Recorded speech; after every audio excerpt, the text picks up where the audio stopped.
नमस्कार, मैं धीरज कुमार आप सबका स्वागत करता हूं यूथ सफलता एक्सप्रेस पर। प्यारे बच्चों, आज फिर से कल हम लोगों ने वर्ब के बारे में पढ़ाई किया था और आज उससे थोड़ा आगे बढ़ेंगे। वर्ब के काइंड्स के बारे में जानेंगे। कल हम लोगों ने बात किया था वर्ब के बारे में। ओके,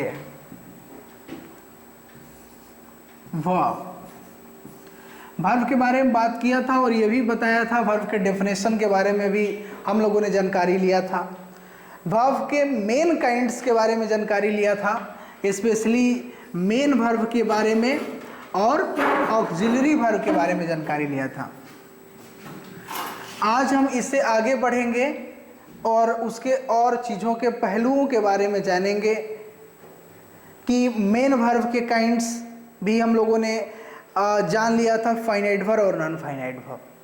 आज कुछ क्वेश्चंस पर भी विचार करेंगे कि कौन ऐसा वर्ब है सेंटेंस में जो फाइनाइट वर्ब होगा, कौन ऐसा वर्ब जो होगा वो नॉन फाइनाइट वर्ब होगा। एक बार मैं आपके पिछले क्लास को थोड़ा सा रिवाइज करा दूं कि वर्ब क्या होता है। A verb is a word that tells about action, position and state. वो एक्शन को भी बताता है, पोजीशन को भी बताता है और स्टेट को भी बताता है। उन सब को हम लोग वर्ब कहते हैं। वर्ब के दो प्रकार होते हैं, एक मेन वर्ब होता है और एक ऑक्सिलरी वर्ब होता है, जिसको कि हेल्पिंग वर्ब भी कहा जाता है और इसको प्रिंसिपल वर्ब कहा जाता है। अभी हम लोग इसके बारे में बात नहीं करेंगे क्योंकि अभी फिलहाल में बात हम लोग मेन वर्ब और प्रिंसिपल वर्ब के बारे में कर रहे हैं। इसमें भी हम लोगों ने जाना था कि मेन वर्ब के दो काइंड्स होते हैं, एक होता है फाइनाइट वर्ब और एक होता है नॉन फाइनाइट वर्ब। एक हमारा होता है फाइनाइट वर्ब और सेकेंड होता है non finite verb. Non finite verb, कल इसके बारे में भी डेफिनेशन पर बात हुई थी कि फाइनाइट वर्ब क्या होता है और नॉन फाइनाइट वर्ब क्या होता है। जो वर्ब सब्जेक्ट और टेंस के अनुसार बदल जाते हैं, a verb that changes according to subject and tense is called finite verb. और जो वर्ब सब्जेक्ट और टेंस के अनुसार नहीं बदलते हैं उसको नॉन फाइनाइट वर्ब कहते हैं। अभी तो डेफिनेशन तो कल भी हम लोगों ने सुना और आज भी सुना, और फिर से एक बार हम लोग उदाहरण के साथ इसको समझने का प्रयास कर रहे हैं। तो आइए देखते हैं, उदाहरण एग्जाम्पल लेते हैं हम लोग।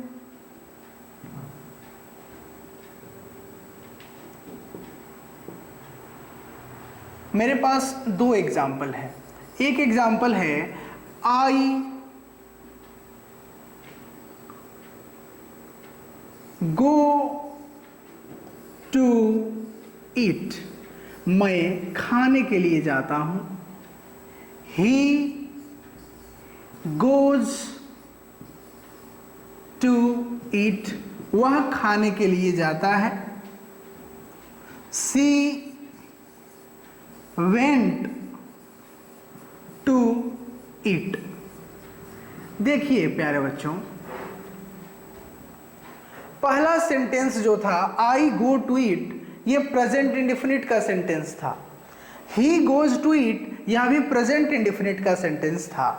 लेकिन ये जो थर्ड सेंटेंस है, वह जो है,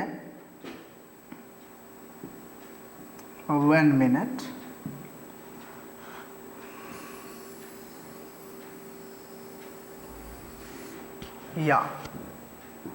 लेकिन ये जो थर्ड सेंटेंस है वह पास्ट इंडेफिनिट का सेंटेंस है। सी वेंट टू ईट, वह खाने के लिए गई थी। मैं खाने के लिए जाता हूं, वह खाने के लिए जाता है, वह खाने के लिए गई थी। अब यहां पर आपको दो वर्ब नजर आ रहे होंगे। फर्स्ट सेंटेंस में एक वर्ब गो है और दूसरा वर्ब है हमारा ईट।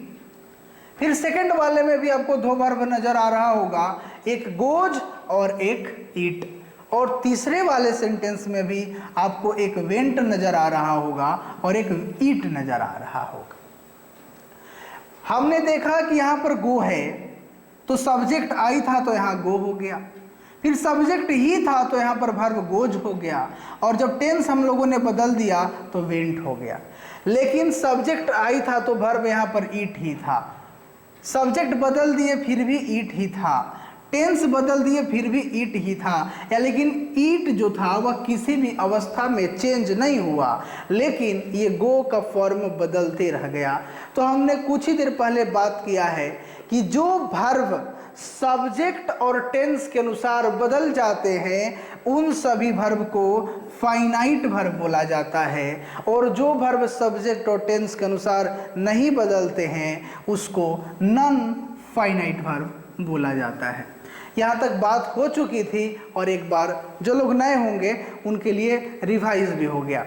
अब आगे हम लोग और दो वर्ब की बात करेंगे जो अक्सर कन्फ्यूजन पैदा करते हैं, transitive verb and non transitive intransitive verb. आइए उसके बारे में बात करते हैं। अब हमारे पास दो और वर्ब आ गए हैं जिसके बारे में अब हम लोग बात करेंगे। पहला है हमारा ट्रांजिटिव वर्ब,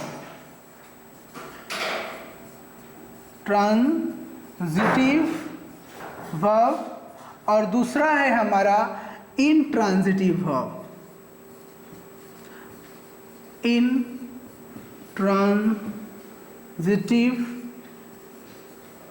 वर्ब। अब क्या होता है ट्रांजिटिव वर्ब और क्या होता है intransitive verb? Just we take example, I eat a mango, I eat a mango. और एक और उदाहरण ले लेते हैं, birds fly in the sky, I eat a mango, birds fly in the sky. तो प्यारे साथियों, यदि आप देखेंगे कि जब सब्जेक्ट के बाद वर्ब आया है और वर्ब के बाद ऑब्जेक्ट का इस्तेमाल हुआ है, जिस वर्ब के बाद ऑब्जेक्ट का इस्तेमाल हो जाता है उस वर्ब को हम लोग ट्रांजिटिव वर्ब कहते हैं। A verb that contains object is called transitive verb. और जो वर्ब के बाद ऑब्जेक्ट का इस्तेमाल नहीं होता है, अब बहुत सारे लोगों को ये दिमाग में होगा कि ऑब्जेक्ट तो इन द स्काई है, तो इंग्लिश विद जीनियस एक चैनल है, उस पर जाके देखिएगा कि आखिरकार ऑब्जेक्ट को कैसे पहचानते हैं, क्योंकि यह हमारा ऑब्जेक्ट नहीं है, ये कॉम्प्लीमेंट कहलाता है।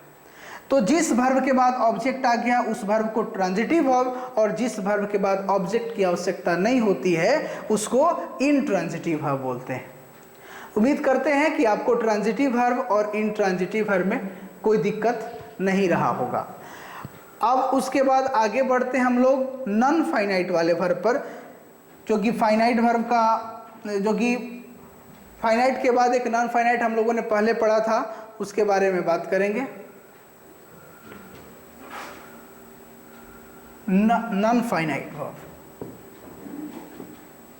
अब आइए बात कर लेते हैं हम लोग नॉन फाइनाइट। अब तक तो फाइनाइट वर्ब की बात कर रहे थे और फाइनाइट वर्ब के दो काइंड्स के बारे में जाने, ट्रांजिटिव और इनट्रांजिटिव वर्ब के बारे में। अब हम लोग बात करेंगे non finite verb. Non finite verb, non finite verb अभी हम लोगों ने इसको डिफाइन किया कि जो वर्ब सब्जेक्ट और टेंस के अनुसार नहीं बदलते हैं उसको नॉन फाइनाइट वर्ब बोलते हैं। अब इसके भी काइंड्स होते हैं, कंफ्यूज नहीं होना है। इससे पहले जो हम लोगों ने ट्रांजिटिव इंट्रांजिटिव पढ़ा वो फाइनाइट के काइंड्स थे। अब उधर हम लोगों ने पढ़ाई कर लिया मेन वर्ब के दो kinds, finite non finite, finite के दो काइंड्स ट्रांजिटिव इंट्रांजिटिव। अब हम लोग बात करेंगे नॉन फाइनाइट की ओर, जो सब्जेक्ट और टेंस के अनुसार नहीं बदलता है। तो ये तीन प्रकार के होते हैं। नॉन फाइनाइट वर्ब जो होते हैं वो तीन प्रकार के होते हैं। एक होता है इनट्रांजिटिव होता है, एक होता है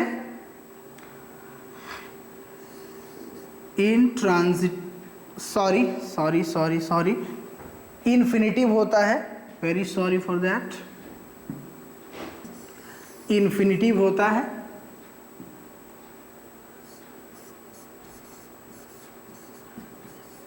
इन्फिनिटिव सेकेंड हमारा होता है जीरंड,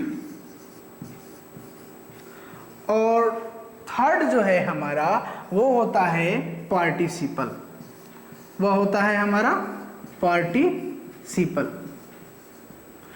अब जो इन्फिनिटिव होता है वह हमेशा टू प्लस वर्ब वन के फॉर्म में होता है। जेरंड जो होता है वह हमेशा वर्ब फोर के फॉर्म में, यानी कि वर्ब वन प्लस ing के फॉर्म में लगा रहता है। और जो पार्टिसिपल होता है वह भी वर्ब वन प्लस ing के फॉर्म में लगा रहता है। अब आपके पास छोटा सा कन्फ्यूजन का बाजार आ गया है कि सर इसमें भी ing और उसमें भी ing, how we will find that which verb is gerund and which word is participle.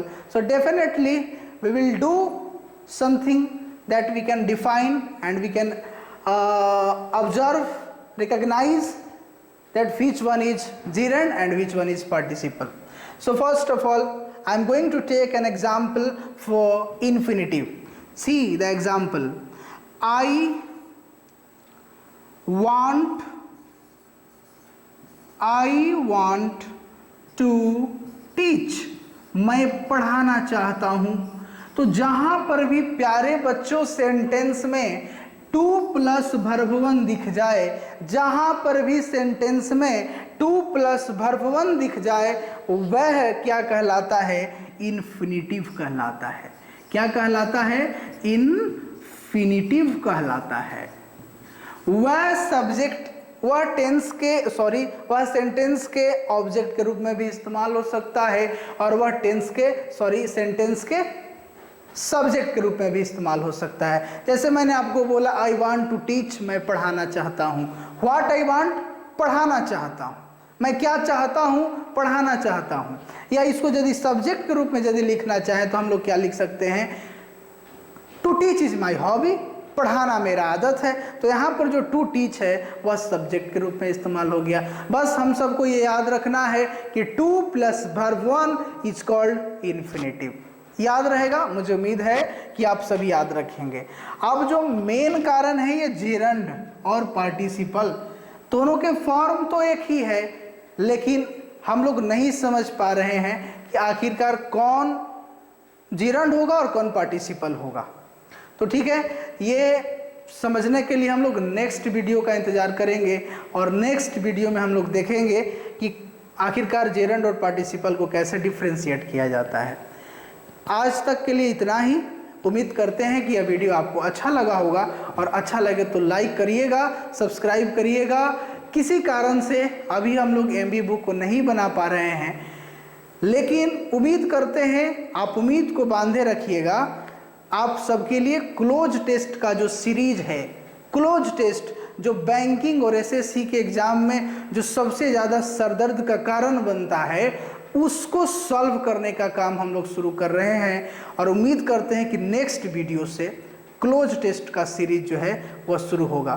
तब तक के लिए thank you so much for watching this video.